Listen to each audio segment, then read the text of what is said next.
নির্মাণ শিল্পে বিপ্লব, স্টিলের বিকল্প হিসেবে কেন জনপ্রিয় হচ্ছে এফআরপি রিবার? নির্মাণ জগতে এক নতুন যুগের সূচনা হয়েছে। প্রকৌশলীরা এখন এমন এক প্রযুক্তির দিকে ঝুঁকছেন যা কেবল স্টিলের চেয়ে হালকা নয়, বরং পুরোপুরি জংমুক্ত, টেকসই এবং দীর্ঘমেয়াদে সাশ্রয়ী। এই বিশেষ ধরনের রডের নাম এফআরপি রিবার বা ফাইবার রিইনফোর্সড পলিমার। অনেকে একে প্লাস্টিক রড বলে ভুল করলেও এর গঠন ও শক্তি সাধারণ প্লাস্টিকের চেয়ে শতগুণ বেশি। আজকের প্রতিবেদনে জেনে নিন কেন এই এফআরপি রড বিশ্বজুড়ে নির্মাণ প্রকৌশলে আলোচনার কেন্দ্রবিন্দুতে পরিণত হয়েছে। এফআরপি রড আসলে কি? এফআরপি রড হলো একটি উন্নত মানের কম্পোজিট উপাদান। এটি গ্লাস ফাইবার, কার্বন ফাইবার এবং উচ্চ শক্তির পলিমার রেজিনের সমন্বয়ে তৈরি করা হয়। এই মিশ্রণের ফলে রডটি হয় অত্যন্ত শক্ত ও টেকসই। প্রচলিত ইস্পাতের রডের তুলনায় এটি 4 থেকে 5 গুণ হালকা, কিন্তু এর টেনসাইল স্ট্রেংথ বা টান সহ্য করার ক্ষমতা স্টিলের সমান বা ক্ষেত্রবিশেষে তার চেয়েও বেশি। স্টিলের চেয়ে এফআরপি কেন এগিয়ে? 4টি প্রধান কারণ। 1. পুরোপুরি জংমুক্ত বা কোরোশন রেজিস্ট্যান্ট। স্টিলের সবচেয়ে বড় শত্রু হলো মরিচা বা ক্ষয়। লবণাক্ত পানি ও বাতাসের আর্দ্রতায় স্টিল দ্রুত নষ্ট হয়ে যায়, কিন্তু এফআরপি রডে কোনো ধাতব উপাদান না থাকায় এতে কখনোই জং ধরে না। ফলে সমুদ্র উপকূলীয় এলাকা বা পানির নিচের কাঠামোতে এটি কয়েক প্রজন্ম পর্যন্ত টিকে থাকে।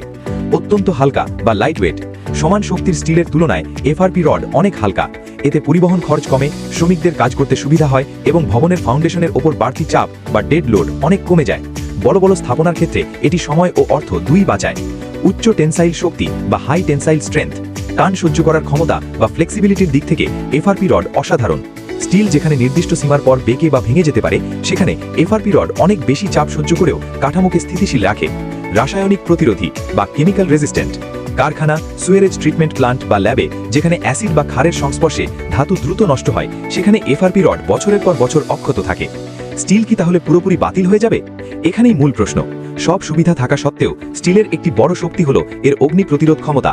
এফআরপি রডের ভেতরের রেজিন 200 থেকে 300 ডিগ্রি সেলসিয়াস তাপমাত্রার পর শক্তি হারাতে শুরু করে।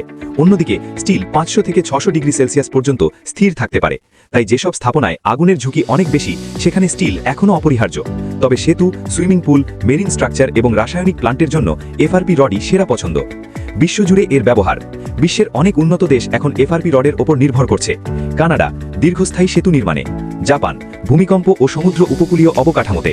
মধ্যপ্রাচ্য, অত্যাধিক লবণাক্ত ও উত্তপ্ত এলাকায়।